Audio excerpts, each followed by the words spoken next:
कहानी की शुरुआत में हम एक माँ और उसकी बेटी को देखते हैं, जो दोनों बहुत ज्यादा डरी हुई थी। बच्ची रो रही होती है क्योंकि एक आदमी उनके दरवाजे के बाहर खड़ा हुआ था, जो अंदर घुसने की कोशिश कर रहा था, जिसकी परछाई ये दरवाजे में से देख भी रही होती है। और फिर अगले ही पल वो आदमी अंदर घुस जाता है। अब उसने इन माँ बेटी के साथ क्या किया ये तो हमें दिखाया नहीं जाता और ये सीन इधर ही कट हो जाता है। अगले सीन में हम सीरा नाम की एक लड़की को देखते हैं, जो एक न्यूज चैनल पर जो खबरें देते हैं वहाँ पर एंकर का काम करती थी, यानी कि ब्रॉडकास्ट खबरें सीरा ही दिया करती थी। अब सीरा नींद से जागती है जहाँ उसकी मोम नाश्ता बना रही थी। यहाँ पता चला कि उसकी मोम काफी अच्छी औरत है, जो हमेशा उसे अच्छाई बुराई सही गलत के बारे में बताती रहती है, खासकर उसकी एंकरिंग की जॉब के बारे में। अब सीरा जल्दी से ऑफिस जाने के लिए तैयार होती है क्योंकि आज सुबह 9 बजे उसने ही एंकरिंग करनी थी। अब जब सीरा ऑफिस आई तो यहाँ हम उसकी साथी को देखते हैं, जो सीरा से वैसे तो हंस की बात करती है, पर अंदर ही अंदर उसे जलती है। वो उससे इसलिए जेलस होती है क्योंकि उसके मुताबिक वो एक काफी अच्छी एंकर है, सीरा से भी ज्यादा। पर थोड़ी ही टाइम की ट्रेनिंग से सीरा उससे भी आगे निकल गई और हर जगह काफी मशहूर हो गई है। अब जब सीरा एंकरिंग के लिए जा रही थी तो तभी उसका रिपोर्टर साथी उसे बुला लेता है, कहने लगा कि तुम्हारे लिए कॉल है सीरा। तब बिना सोचे ही सीरा वो कॉल सुनने लगती है। उस तरफ एक अनजान औरत थी जो बेहद डरी हुई थी। वो सीरा को कहती है कि मेरे घर में एक आदमी घुस आया है जो मुझे मारना चाहता है। अब अगर वो आदमी मुझे मार देना तो मैं चाहती हूँ सीरा तुम मेरी मौत की रिपोर्टिंग और एंकरिंग करो क्योंकि तुम मुझे बहुत पसंद हो। जो कहकर वो सीरा को अपने घर का पता बताने लगी, जिसे वो लिख लेती है। उनकी बातें सुनकर सीरा का रिपोर्टर साथी कहता है कि मुझे तो लगता है ये कोई प्रैंक कॉल है, तुम्हारे साथ मजाक करने या शरारत करने के लिए कोई ऐसा कर रहा है। जो सुनकर वो फोन रखने लगी, पर वो अनजान औरत कहती है कि नहीं, मैं कोई प्रैंक नहीं कर रही, सच बोल रही हूँ क्योंकि उस आदमी ने मेरी बेटी को मार दिया है और अब वो मेरे पीछे पड़ा हुआ है। इतना बोलकर उसने कॉल काट दी, जिस वजह से सीरा टेंशन में आ जाती है। अब पता चला कि ये अनजान औरत और कोई नहीं बल्कि वही है जिसे हमने शुरुआत में देखा, जो अपनी बेटी के साथ थी। पर अब क्योंकि 9 बजने वाली थी तो सीरा अपनी एंकरिंग के लिए चली जाती है। वो जब खबरें सुना रही थी तो उसके हाव भाव अचानक बदलने लगी। सामने खबरों की जो लाइंस थी, जो अल्फाज थी, वो अपने आप ही हिलने लगती है, जिस वजह से उसे काफी परेशानी होती है। पर जैसे तैसे सीरा ने यहाँ खुद को संभाला और वो ये ब्रॉडकास्ट पूरी करती है, जिसके बाद वो दोबारा से उस अनजान औरत के नंबर पर फोन करती है, पर इस बार कॉल कोई भी नहीं उठाता। शाम को आकर सीरा इस बारे में अपनी मॉम से बात करती है, जिस पर उनका कहना था कि अगर वो औरत सच बोल रही हुई तो ये तुम्हारे पास काफी अच्छा चांस है एक अच्छी रिपोर्ट बनाने का, इसलिए तुम्हें वहाँ जाकर चेक करना चाहिए। तो अब अपनी मॉम की बात मानकर सीरा उस औरत के बताए हुए पते पर निकल गई और जल्दी उसके घर तक पहुँच जाती है। वो जब अंदर गई तो ये देखकर उसकी होश उड़ गई कि औरत सच बोल रही थी, सच में उसकी बेटी को मार दिया गया था, क्योंकि बाथरूम में जब वो गई बाथ टब में बड़ी अजीब तरह उसकी लाश डूबी पड़ी थी, जिसे बेदर्दी से मार दिया गया था। और अब जब सीरा कमरे में गई तो वो वहाँ उस अनजान औरत की लाश को भी देखती है, जो कमरे में कोने में लटकी हुई थी। अब जल्दी से सीरा इस बारे में सबको बताती है और यहाँ मीडिया और पुलिस वाले भी आ जाते हैं और सीरा को इस हादसे की रिपोर्टिंग करने का मौका मिल जाता है, जैसा उस औरत ने कहा था। अब जब औरत की लाश को ले जाया जा रहा था तो सीरा उसका मुंह देखने की कोशिश करती है, पर क्योंकि प्लास्टिक शीट में उसे लपेट कर ले जाया जा रहा था तो चेहरा ढका होने की वजह से ये नहीं देख पाती। अब जब वो ऑफिस आई तो उसे औरत की रिपोर्टिंग के साथ साथ एंकरिंग का काम भी दिया जाता है। और इस बारे में जब वो ब्रॉडकास्ट कर रही थी तो उसे एक जगह पर औरत का मुंह दिखाई देता है, जो बहुत डरावनी लग रही थी, क्योंकि अजीब तरह से वो वहाँ बैठी हुई थी, उसके बाल खुले हुए थे, जो देखकर सीरा काफी डर जाती है। पर अगले ही पल वो भूत वहाँ से गायब हो गया और सीरा को लगने लगा कि ये जरूर उसी औरत का भूत है जो अब मुझे दिखाई देने लगा है। एंकरिंग करने के बाद वो इस बारे में अपने रिपोर्टर साथी को बताती है कि मुझे इस केस के बारे में अजीब चीजें नजर आ रही हैं, जिस पर रिपोर्टर कहते हैं वो दरअसल तुम इस हादसे से जुड़ी हर चीज को देख रही हो ना, इसी वजह से तुम्हें वो सब नजर आ रहा है और कुछ दिन तक ऐसे नजर आता रहेगा, जिसके बाद ये सब दिखना तुम्हें बंद हो जाएगा। अब क्योंकि इस केस से जुड़ी हर चीज को सीरा काफी अच्छे से कर रही थी तो हर कोई उसकी काफी तारीफ करता है, यहाँ तक कि जो डिटेक्टिव इन्हीं पुलिस ऑफिसर इस केस पर छानबीन कर रहा था उसका भी इंटरव्यू लेने का मौका सीरा को मिल जाता है, जिस बात से उसकी जेलस साथी को भी काफी बुरा लगता है। अब यहाँ इंटरव्यू के दौरान डिटेक्टिव ये बात खोलते हैं कि उस अनजान औरत को और उसकी बेटी को किसी ने नहीं मारा, बल्कि ये सब कारनामा उसका अपना है। उसने पहले अपनी बेटी की जान ली, जिसके बाद खुद भी अपनी जान ले ली। असल में जब वो औरत जवान थी, कॉलेज में पढ़ा करती थी, तो वहाँ उसे एक लड़के से प्यार हो गया, जिसके बाद उन्होंने शादी कर ली, जहाँ उनकी बेटी पैदा हुई। पर एक दिन उसके हस्बैंड ने उसे छोड़ दिया और ये दोनों अकेली पड़ गई। पर इस हादसे की वजह से उसने बहुत टेंशन ले ली, वो डिप्रेशन का शिकार हो गई और उसे दिमाग की एक खतरनाक बीमारी हो गई, जिसका हालांकि वो इलाज भी करवा रही थी। पर उस दिन तंग आकर उसने पहले अपनी बेटी को खत्म कर दिया, फिर लटक कर उसने अपनी भी जान ले ली। यानी कि ये बस सीधा सा ऐसा केस केस था कि उसने खुद अपनी और बच्चे की जान ले ली, जिसके बारे में घर आकर सीरा अपनी माँ को बताती है, जिस पर उनका कहना था कि देख लो तुम, इसी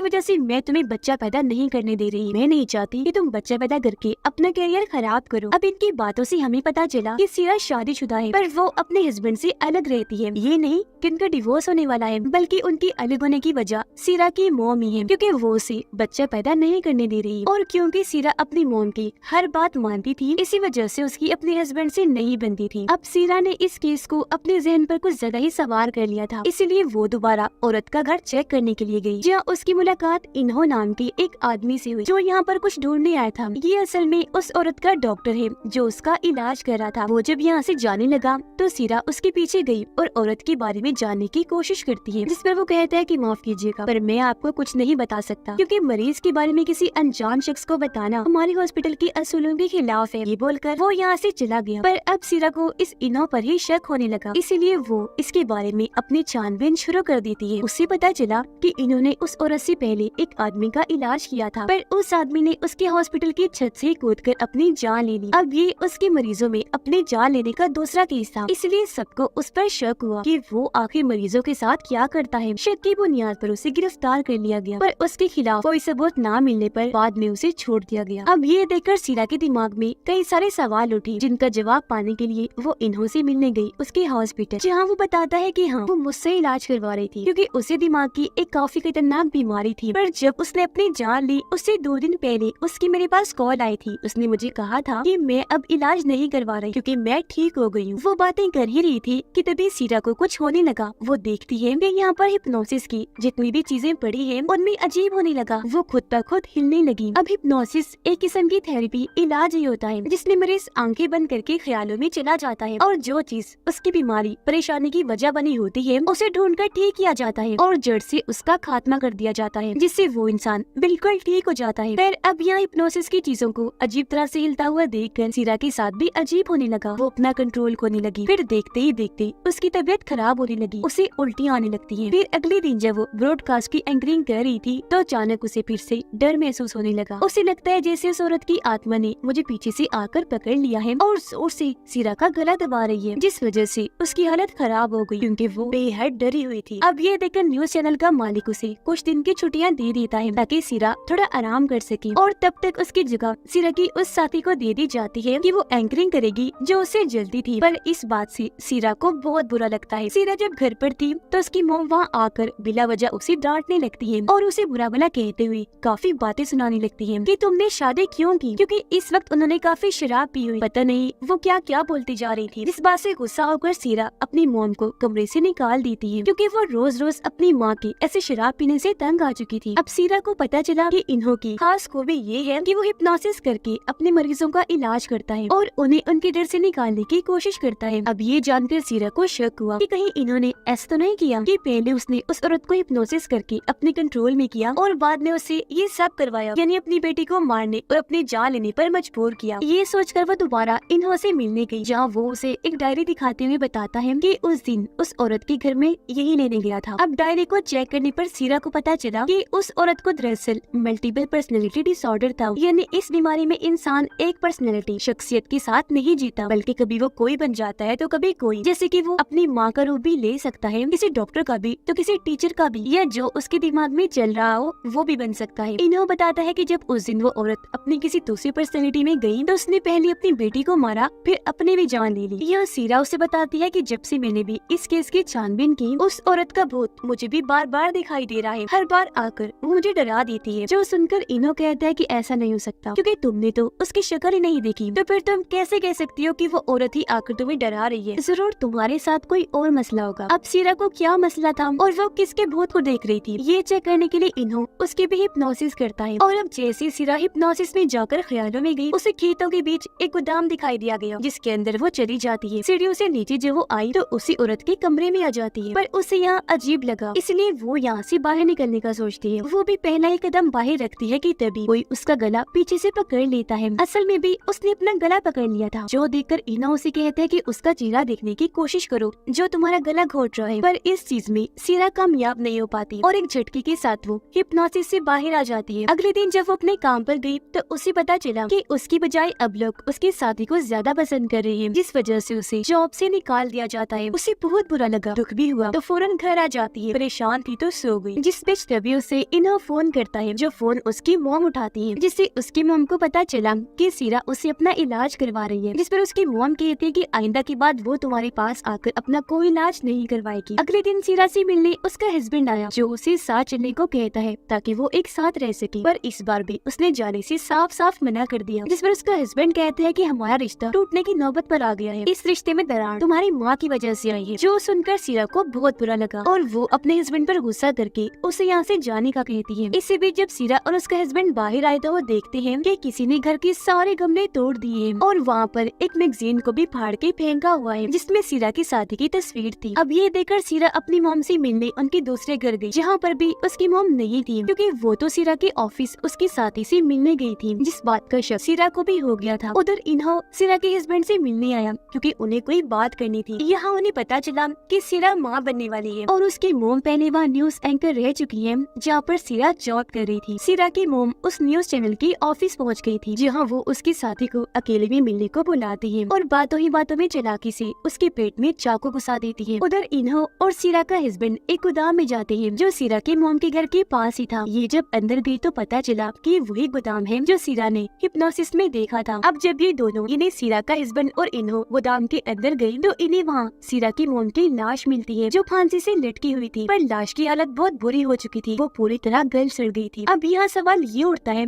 कि सीरा की मोम तो वहाँ न्यूज चैनल की ऑफिस गई हुई है और अब यहाँ उनकी लाश भी है, तो ये कैसे हुआ? असली वाली कौन सी है और यहाँ पर क्या चल रहा है? इसका जवाब हमें आगे पता चलेगा। अब इन्हो फौरन न्यूज चैनल की ऑफिस गया, जहाँ वो सीरा की एंकर साथी की जगह सीरा को ही एंकरिंग करते हुए देखता है, क्योंकि जब सीरा अपनी मोम की दूसरे घर गई तो वहाँ से वो अपने ऑफिस आ गई थी और क्योंकि काफी वक्त से उसकी साथी का अता पता नहीं था, इसलिए ऑफिस वालों ने सीरा को उसकी जगह एंकरिंग के लिए बिठा दिया था, क्योंकि उसकी मोम ने उसके साथी को चाकू से जो मार दिया था। अब जब सीरा ब्रॉडकास्ट की एंकरिंग कर रही थी तो तभी यहाँ जख्मी हालत में उसके साथी आई, जो फौरन जमीन पर गिर जाती है, जिस वजह से ये ब्रॉडकास्ट यही बंद करना पड़ता है और उसे फौरन हॉस्पिटल ले जाया गया। अब तभी न्यूज ऑफिस में इन्हो भी आया, वो सीरा से जाकर मिलता है और उसे सारी सच्चाई बता देता है। तो अब यहाँ जाकर हर चीज हमें क्लियर होती है। वो सीरा को बताता है कि 2 हफ्ते पहले ही तुम्हारी मोम ने फांसी पर लटक कर अपनी जान ले ली है, जिनकी लाश अभी अभी मैं गोदाम में देखकर आ रहा हूँ, जो गल सड़ गई है। वो बताता है कि अब तक जो कुछ भी हो रहा था वो उसकी मोम नहीं बल्कि सीरा कर रही थी, क्योंकि असल में सीरा को भी मल्टीपल पर्सनैलिटी डिसऑर्डर वाली बीमारी है, जिस वजह से उसकी मोम की पर्सनैलिटी शख्सियत उसके दिमाग पर पूरी तरह हावी थी। जब उसने सीरा की हिप्नोसिस की थी तब पूछने पर सीरा ने अपना नाम अपनी मोम वाला बताया था, मतलब कि इन्हो पहले से ही सीरा की इस बीमारी के बारे में जान गया था। अब जैसा कि हम जानते हैं सीरा की मोम भी उसी ऑफिस में न्यूज एंकर थी जहाँ आज सीरा जॉब कर रही थी। तो जब उसकी मोम प्रेग्नेंट हुई, यानी उनका बच्चा सीरा पैदा होने वाली थी, तो उन्हें जॉब से निकाल दिया गया, जिस बात की वजह से वो बहुत दुखी हुई, पूरी तरह से टूट गई। और क्योंकि सीरा के डैड की भी तब मौत हुई थी, इसीलिए उसकी मोम को काफी सारी मुश्किलात का सामना करना पड़ा, जिनसे वो अकेले ही लड़ रही थी। पर एक दिन तंग आकर उन्होंने सीरा का गला दबाकर उसकी जान लेने की कोशिश की, पर उस वक्त किसी तरह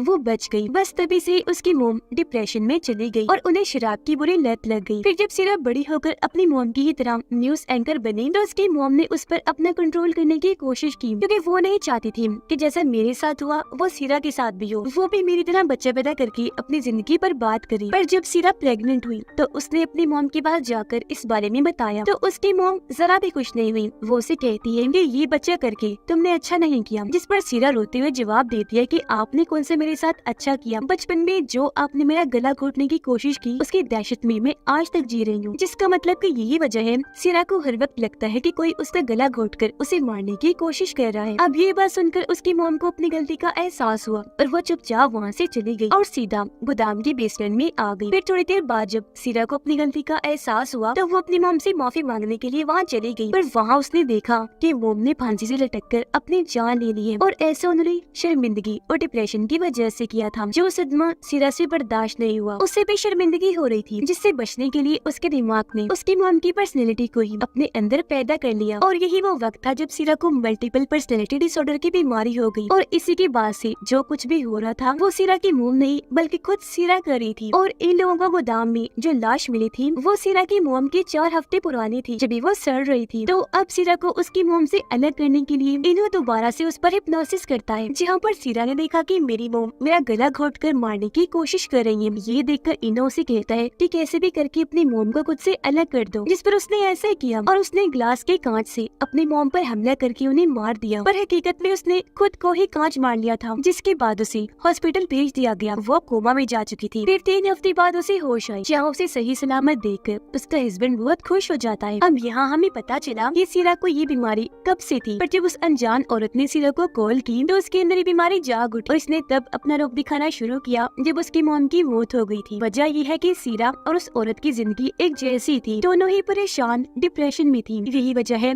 कि सीरा उसके केस से इतना जुड़ गई थी, पर अब क्योंकि हिप्नोसिस के जरिए उसकी ये बीमारी ठीक कर दी गई है, इसलिए अब सब कुछ नॉर्मल हो जाएगा। और इसी के साथ इस फिल्म की कहानी यहीं पर खत्म हो जाती है।